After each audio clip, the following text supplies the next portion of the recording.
Maybe unconventional question. The entertainment industry, doggy dog industry. How do you maintain such a positive attitude every time I see you? You always got a smile on your face. I'm figuring it out one day at a time. You haven't seen me all the time. You haven't seen me on my worst days. You have to see me more often. Yeah. Today we have Ingrid Fajardo.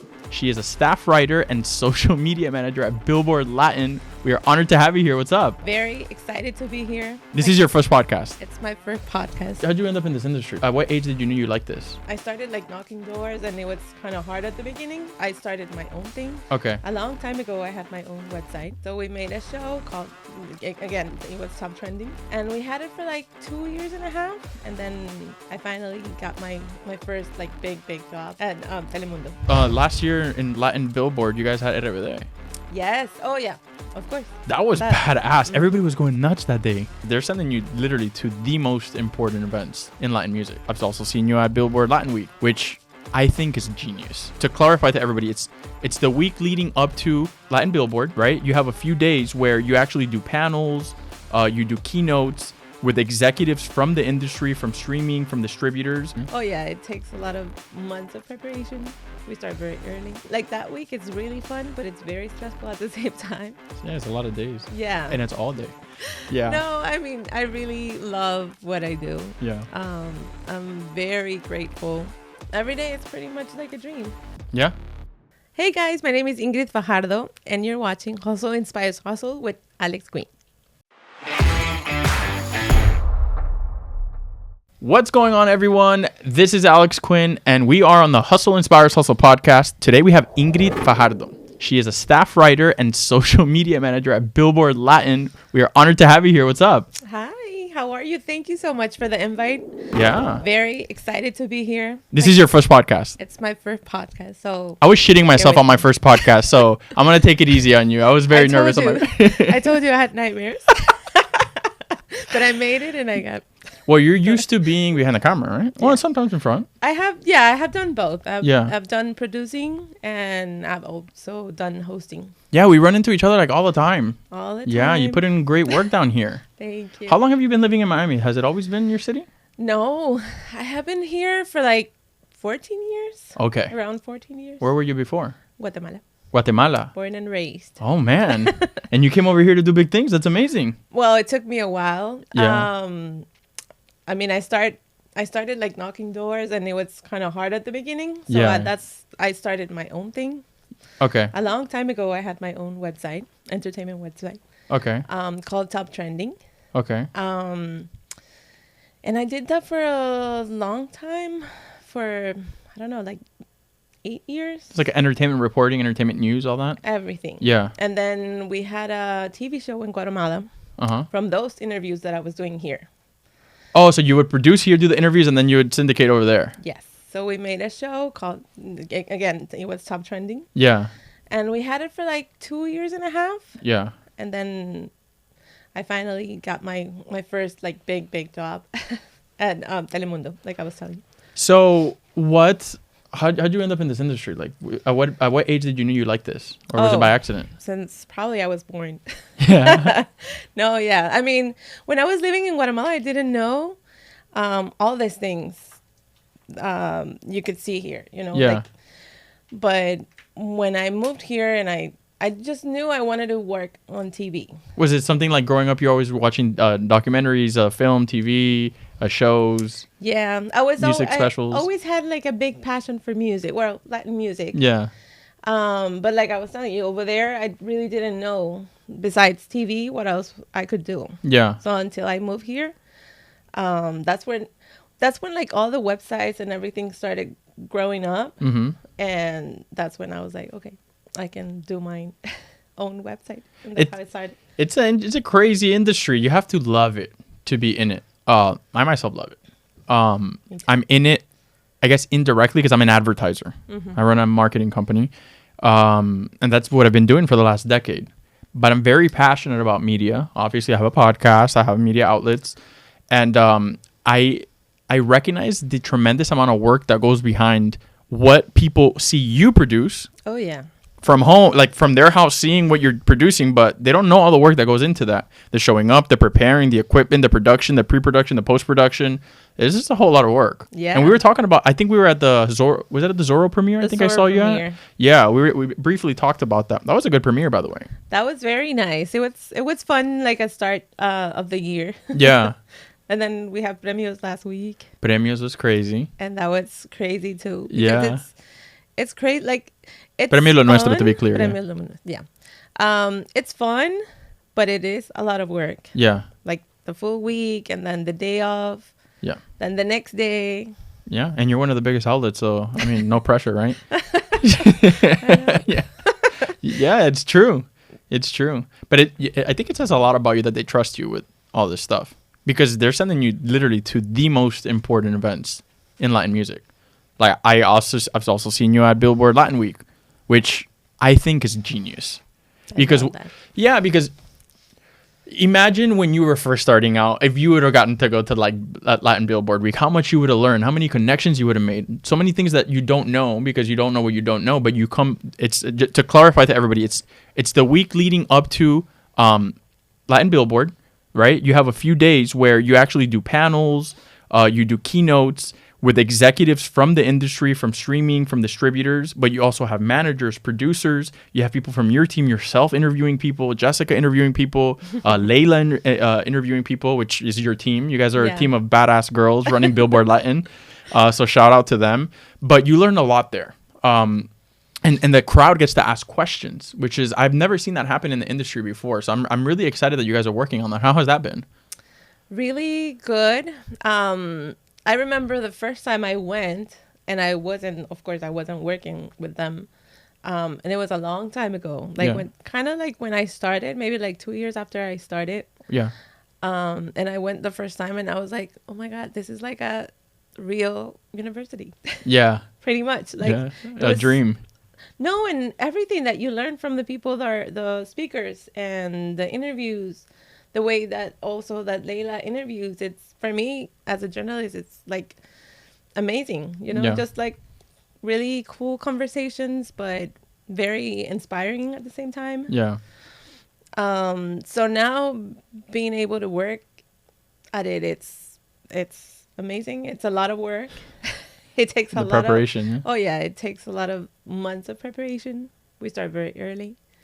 And then being part of it, it's really fun. Like that week, it's really fun, but it's very stressful at the same time. Yeah, it's a lot of days. Yeah. And it's all day. But when it's over, we're like, I know. Yeah. You need a drink by the end. I really, like last year, I was like, I don't want it to finish. Yeah. I want to keep doing it. It's exciting what's going on here in Miami with everything entertainment related. You saw Bad Boys 4 is filming this week. I know. Yeah. It's cool to see our city, like cool things happening, I saw that on Saturday too. I was walking around and I saw the same, like yesterday they were filming like here in downtown. Yeah. But they were doing it in Brickell on Saturday. Yeah, they were doing all the chasing scenes. Oh, yeah. It was just a few days. I mean, we were at the Casella Center like last week, and then I'm sure like during that same week, they were probably moving trailers in for Bad Boys. This city like never stops. It never stops. And it's amazing that we get to not only be here and like be part of it, but to see how much has it grown. Yeah. Like, Miami has it grown. Yeah. Like I remember like I'm telling you, when I started, there was a couple of new digital outlets that started, like the big ones. Yeah. And then little by little, like now it's like taking over. Yeah, there's so much opportunity now, so much content being created. And I think it's really important for people to educate themselves, seeing everything that's going on and taking advantage of all this talent in the city, because maybe it's we don't know for how long it's going to be like that. But for example, we mentioned Billboard Latin Week, things like this, networking events, all these type of stuff. If you want to be a journalist, you want to be in the entertainment industry, you want to be in the media, a lot of us are shy in some aspects, but in other aspects you really got to be out there, because you are commanding a lot of reach. You know what I'm saying? Like you're interviewing pretty big people, you're at the top events. Like that's in itself is very respectable, but requires a lot of work. All right. I know that, like, even for the podcast, me preparing, interviewing people, like I want to know about who they are. Like I've been following your work for months, Okay, so this didn't come out of, oh, I hit you up last week just because I wanted to do it. I've been trying to understand what you do for a while so we could have a very meaningful conversation and we could inspire other people who maybe want to do what we're doing. You know, maybe they learn a little bit. So it's really cool that that's happening. With that being said, I want to ask you one specific question. What is your most memorable interview so far? Like something that maybe something stayed with you, something special or something very exciting or something that you learned that was amazing or something that was you were very nervous for but it ended up being really good? Let me think. That's a good question. And I know it should be easy. No, but it's so much. But it's but I have like this because I have you know, like when I moved to Miami, I had many dreams of like leaving this. Yeah. So when I was able to speak to certain people that not only like only have to be like the big artist. Of course, the big artist, that's, you know, a dream come true. Of course, yeah. But there are some like people that I have talked to, like maybe one that I would probably gonna mention now. Jorge Villamizar from Bajilos. Yeah. When I moved to Miami, I was singing my mom. Te ganar tu primer millón. I was singing. That was my ride from Guatemala to Miami. Yeah. That was the song I was singing the whole time in the airplane. So when I finally got to interview him by himself, because Basilo was not together at that time. Yeah. I told him the story. And I remember, like, I got so excited and happy and emotional. Yeah. And I, like, my voice started, like, I'm like, oh my God. So to give the audience some context, okay, Bacilos, a group, did this global song. Yeah. It's called Mi Primer Millón, which in English, it's my first million. So in the song, they're kind of breaking down how they want to be artists and they want to break into the world of entertainment and they want to move to Miami and they want to make it big. So you moved to Miami and got to interview one of them, and it was kind of like a full circle moment because of their song. Yeah, it was because also the song it's very Miami. Like it talks about Emilio Estefan, Paulina Rubio, and like all the people, you know, like that I've never dreamed of really doing it. Like I had the dream, but I didn't know it was possible. Yeah. And so that's like one of my favorite memories because I talked to him and it was such an amazing interview. Yeah, it was. So I was seeing that not only you produce content, but you're also a staff writer. How's the being writer part? Because it's completely different than the camera work and then the behind the scenes stuff. It's not easy. No, it's not easy. And you post often. Yes. Every few days I see your. No, every day. Like every day. Yeah, I manage those social media accounts. No, but I'm talking about the articles that you write on the website. Well, the articles not every day. Yeah, that's like every week. Yeah. We have like different franchises, so I send my blurbs for that. Yeah. But that I will have to give you a big shout out to my to my colleagues that have helped me a lot because it's not the same when. You know, I'm from Guatemala. I was born and raised. So my first language is Spanish. Yeah. And when I started doing it in English, it was something very different for me. Yeah. And they have been really great. Yeah. So you guys seem to work really well together. Oh, yeah. Yeah. Is it like four girls? 5 girls? We are the main 6. Group? 6? That's so fun. That's so cool. No, and like with all of them, I have a special like connection, but like with Jess, Griselda, I mean, it's like we were born like if we grew up together. Yeah, it's almost like you guys look like you guys are like family or something. Yes, and it's so weird because I mean they were born here, born and raised. Yeah. Griselda's from Chicago, Jess is from Miami, but it's like we talk and it's like, oh my God, I did that too. Like when we were little, like probably we were friends. I don't know, in another life. Yeah. Did you ever think that you were gonna end up like having? You have the social media side, you have the staff writing side, and then you have the production side, the actual live events, big responsibilities. Says a lot about your experience for you to be trusted with that type of stuff, right?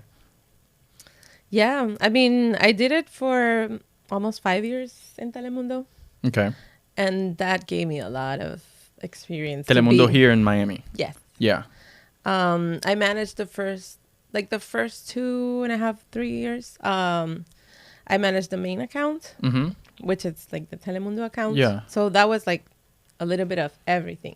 And that was I guess you were doing that in a time where the networks still weren't maybe seeing the full true value of social media. Is that, or were you already more advanced? No, yeah, it was when it was different. It was more fun because there were not all the eyes on the social media. Yeah. Probably if that was be on this time, I would be like, no, thank you.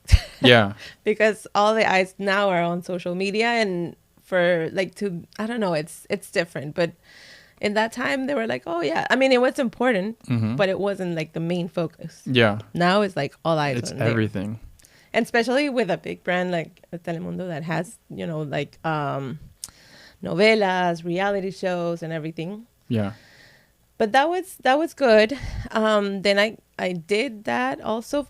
Like the other 2 years. Because it was almost 5 years. I did it for the reality shows. Okay, cool. So I did La Voz USA. Exatlón, which is a big show also. So it was, I had the experience of like a little bit of everything. And then I also did the specials. They call it specials, which is like Latin AMAs. Yeah. And the Latin Billboard. Yeah. They also have their own separate accounts.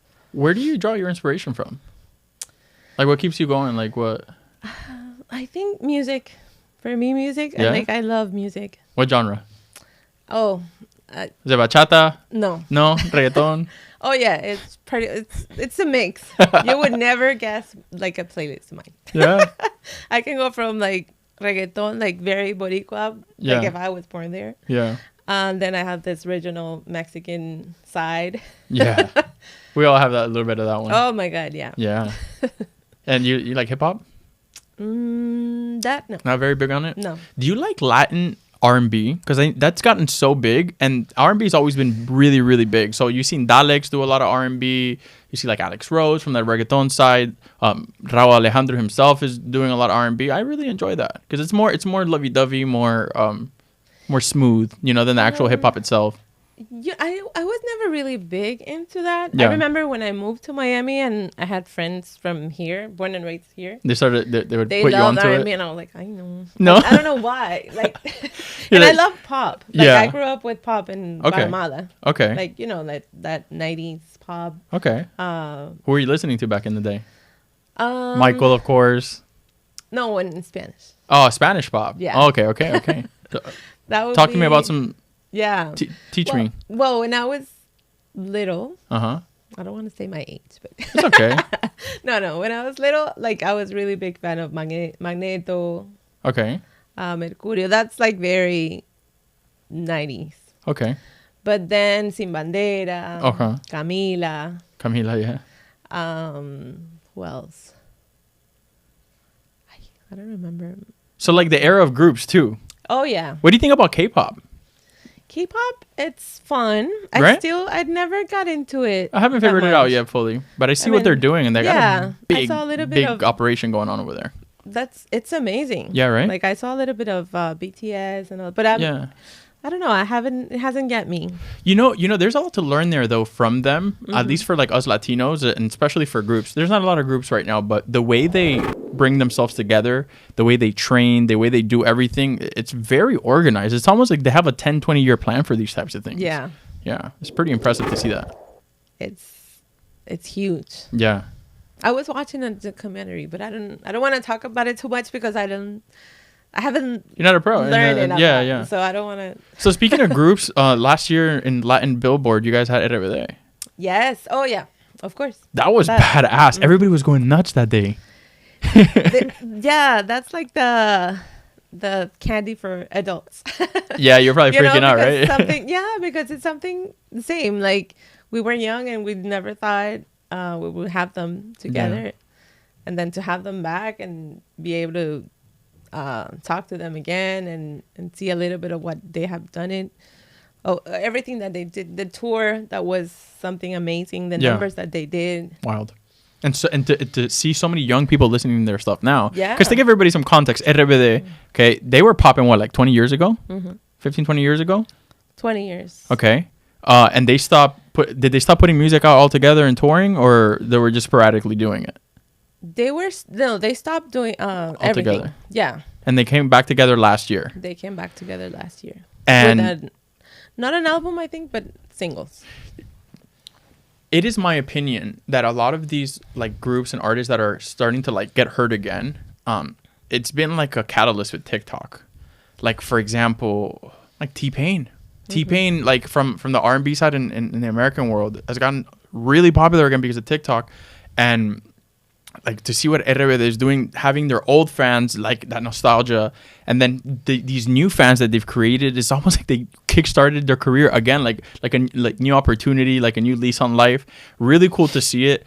And we recently got to do a cover with Anaí on Fame, which was really cool. Oh, amazing. So it was cool to see like the power of social media. You were just talking about it, okay? So before, maybe it wasn't such a big deal. Now it's everything. And now this social media push is even bringing artists back from the depths, back to the stages and back to touring.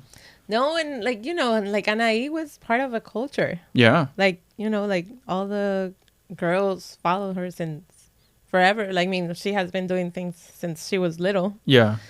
And I talked to them, Cristian and Christopher, last week. Mm-hmm. Also in Premios. Re Premio casual. Lo Nuestro. Re casual. No, at the carpet. Oh, yeah, I texted him. And they were telling me that, if I'm not mistaken, that the tour, like they sold the tour faster than before. Like back before when they were popping back in the day. Imagine that. 20 years.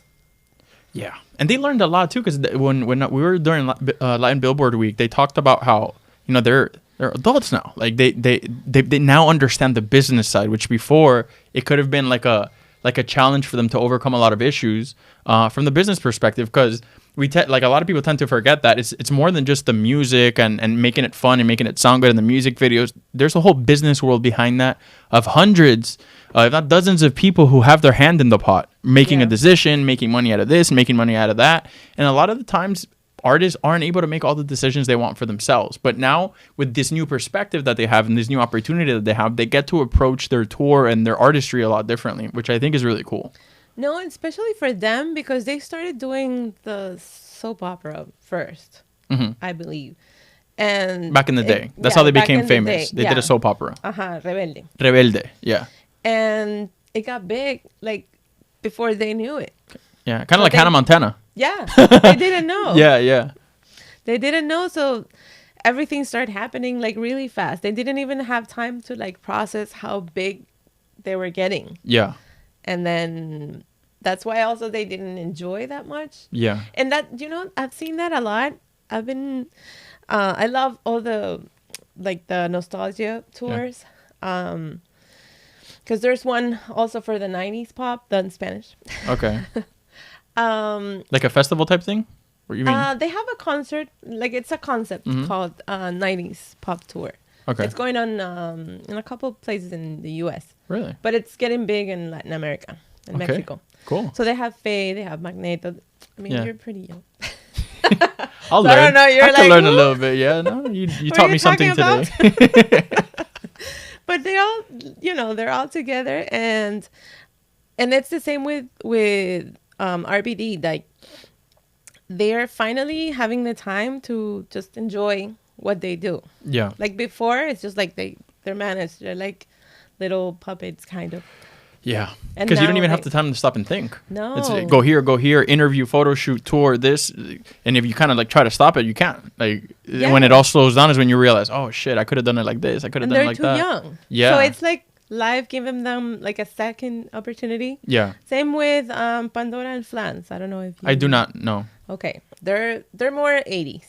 But they're again like hitting it off right now. They have a tour together, Pandora and Flans, which is a group of ladies. Yeah.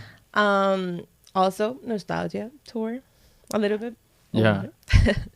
And the same, I interviewed them also, and they were talking about that, how now they have the time to enjoy. They're living the best life because they're just doing it more like as a hobby or like more fun than before, that it was strictly, and they don't get to sleep. Now it's like, I don't know, just like a second time, chance. You know, it's funny you mentioned that. I had a buddy of mine who was on the podcast recently. His name is Chris Cass. He's a rock star. He actually opened up for El Puma like 2 nights ago. Oh, so with like, Alvaro Torres? I think so. Yes. Yeah, was it? Yeah. So he opened up. He's been doing really cool stuff. You should check his music out. Yeah. Because like Spanish rock, like there's not a lot of talent out there for Spanish rock, new talent, and he's really pioneering stuff. And we were talking about like, dude, you know, everybody puts so much focus on music for the teenagers and people in their 20s and 30s.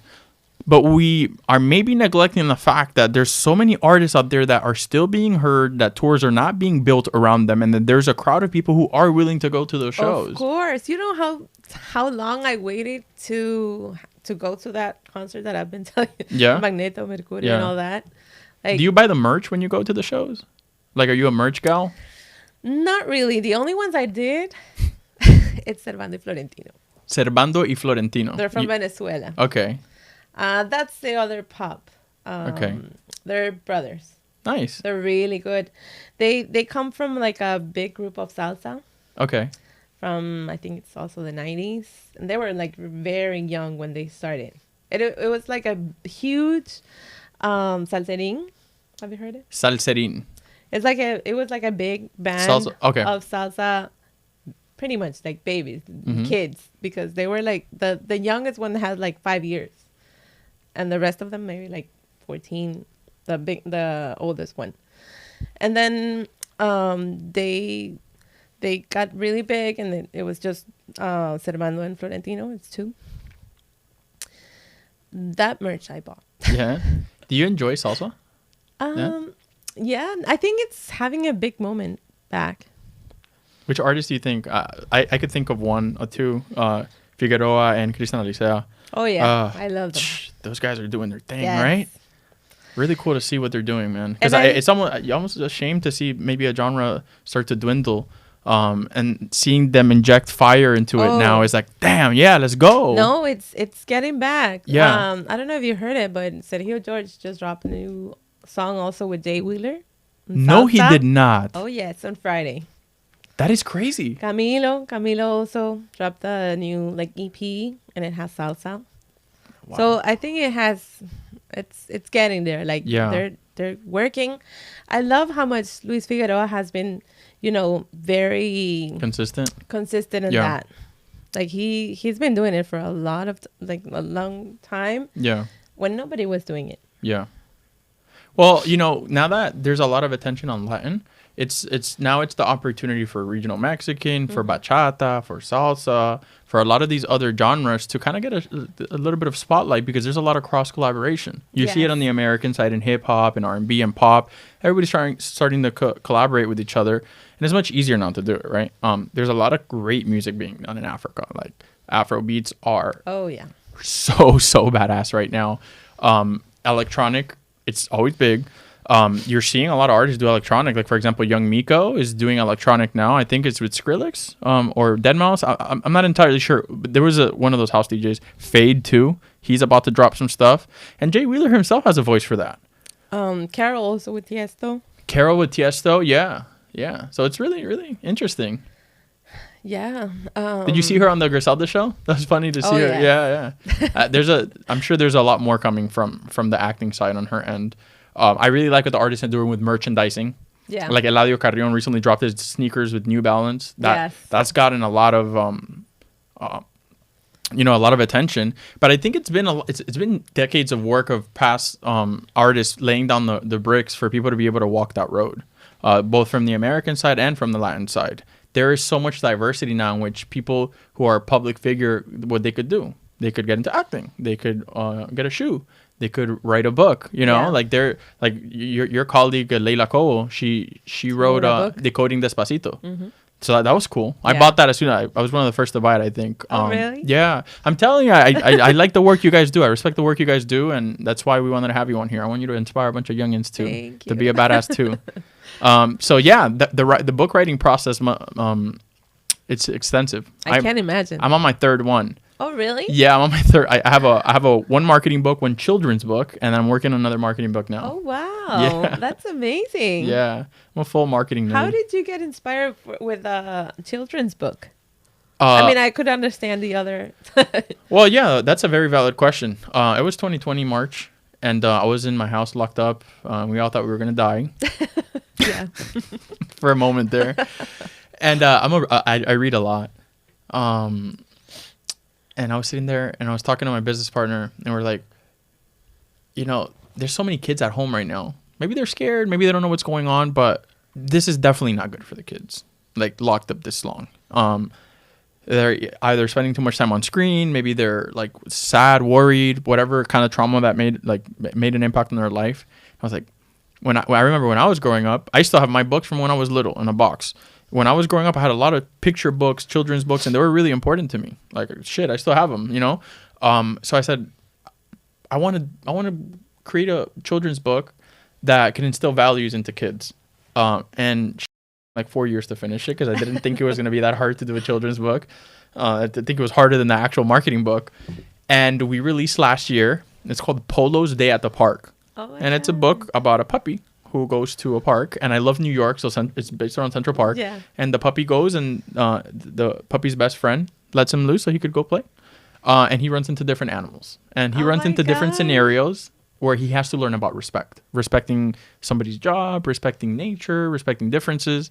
So I wrote a children's book with my partner Michelle, and we did activities, coloring book, we did all this stuff, and we released it last year. And we said we want to, outside of all the cool stuff we do in media, marketing, and entertainment, we want to put something positive out into the universe. Yes. And I feel like that's a good way of doing it. I love that. Yeah. That's amazing. Now we're working on the Spanish version. Oh my God. Yeah, because we got to show love to our Spanish people. Please. Yeah. Oh my God. No, I love that. I mean, and I love that it's about puppies. Yeah. I love puppies. You got a puppy? Yes. ¿Cómo se llama? Benito. Is it because of Bad Bunny? What breed is he? He's a Pomeranian. Yeah. Oh, I saw you were walking him this morning. Yeah. He's like a little gold. He goes out every day. Yeah. He wakes me up. He was walking super fast with his little legs. I saw him. God. He's cute. He's cute. No, yesterday I was like taking a nap, and I just hear like in the back of my. Yeah. Like probably he was looking at me like I was sleeping and he wanted to go out. So you're a Bad Bunny fan? Oh yes. Yeah. What do you think of the last album? I love it. Yeah. A lot of people didn't like it. I liked it. No, me too. Yeah. It's more old school Bad Bunny. Yeah. I mean, I love because he's different. Yeah. People need to understand he's different. Like he's not going to do the same all the time. And you can. No art. Well, some people were talking shit about Picasso when he started changing up his artwork. They didn't like it. But they grow. If he does the same, they're going to criticize complain about him. that. Yeah. So, I mean, it's Bad Bunny. For me, he's very artistic. I don't know. He lives in his own world. Yeah. Who outside of Bad Bunny, because obviously he's the top, creme de la creme. Who do you see? Because you're watching all of them. Who do you see right now that maybe it is not necessarily the biggest, but you're like, that one. He has the potential. She has the potential. He or she is checking off all the boxes. I'm keeping an eye on that person. Is there anybody that comes to mind? Well, right now, but we have all seen that. Javi. You know Javi? I don't think I've seen Javi. No. No. He's good. What genre is it? Regional Mexican. Really? Mm-hmm. He's doing his thing. He is doing his thing. Is he new artist, or he's been out for a minute? No, he's new. He's like 19 years old. Oh my God. And it's different. And he has that, like, kids love him. Like I see a lot of videos on TikTok. Yeah, identify with him. Yeah. And he's really young. Like you could like his face. He's yeah, you can tell he's a baby. Yeah. What part of your job would you say is learning and like studying the industry and seeing out there what's new? Because you create content, but as a content creator, you can't always be creating and not learning. What part of your job would you say is the research part and listening to new stuff and, you know, kind of like diving deep into what's out there? Well, pretty much listening to albums. Yeah. And trying to understand.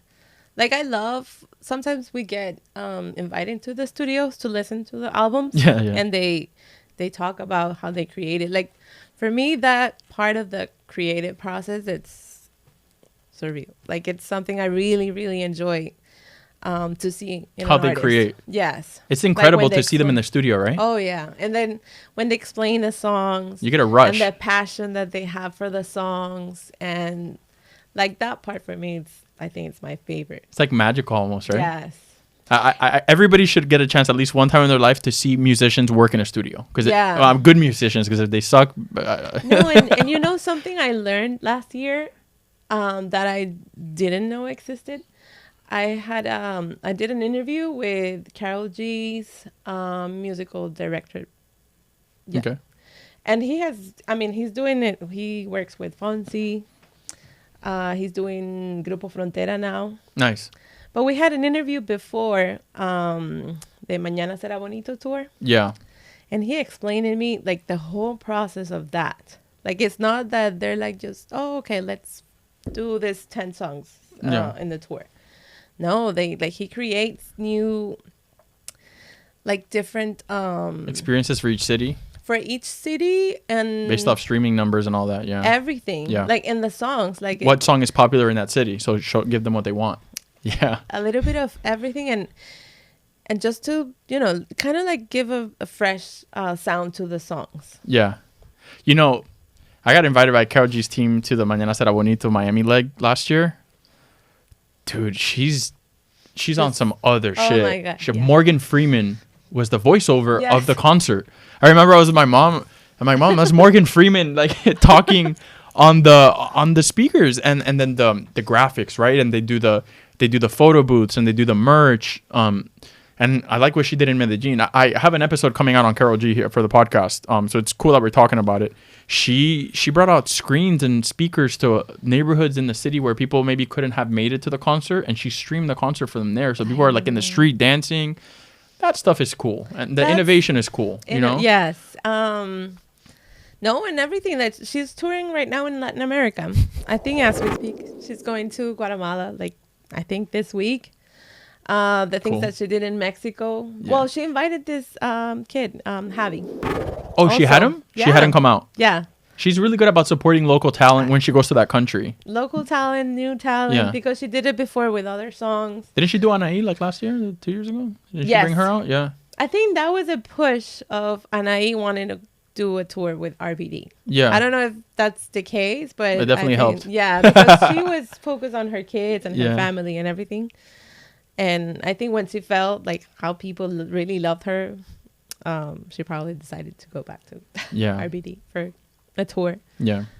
But yeah, it's amazing. Yeah. Is she doing, is the tour still called Mañana Será Bonito? Yes. This is the Latin America side. The extension. Uh-huh. Well, Faye did the, I forgot what the Nitro Jam, I think it was called, last year. Yes. That was amazing too. And you saw he's doing a stadium in Miami.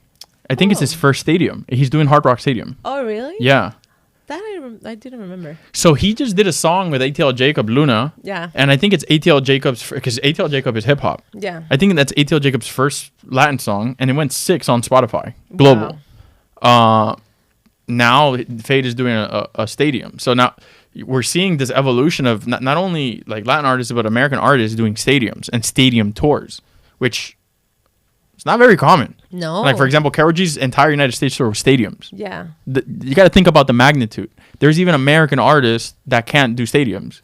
No. So what's the next thing? Yeah. Like, once they fill out the stadium, 2 stadiums? You know who also I just saw recently, and they're starting their stadium tours? Mm-hmm. Morat. Yes. That's amazing. For me, that was amazing because... right now here, especially here in Miami, we're like very big on reggaeton and maybe now a little bit of Mexican, original Mexican. But to have a band of pop.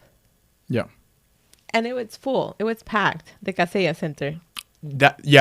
And I heard great things about it. Oh my God. Yeah. It's so... I didn't get a chance to go that day. It was my first concert of Morat. And I was like, wow. What's their story? Like where I don't know much about them. Me neither. No? I mean, I know a couple of their songs, but I didn't know that much. Yeah. I was blown away that they sold out the Casella Center. Yeah. And now they're doing a U.S. stadium tour.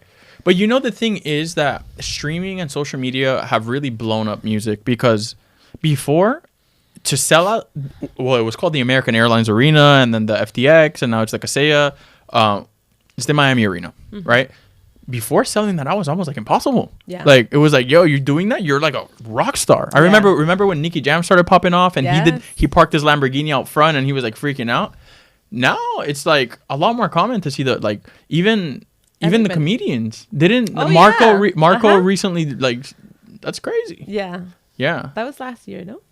Yeah, it was last year. So I think that to get to the point, I think the point is that media and entertainment is growing at a really fast pace. There's a lot of opportunity. We have nostalgia coming up. So, young people are tapping into the older music. Collaborations are being done. It's a great time to be really creative from the music perspective, from documentaries, film. There's a lot of people and some of our colleagues working on shows like that are on streaming networks and stuff like that now. So there is a lot more opportunity. And I can't wait to see what we come up with, I know. I mean, it's just, I think everything it's about working hard. Yeah. Like for everybody. Yeah. And being creative. What you were telling about Karol G and having all the speakers outside for her fans that couldn't make it. I mean, I remember also Bad Bunny did it in Puerto Rico too. And it was like a party, outside. It's just about being creative and trying to do something different.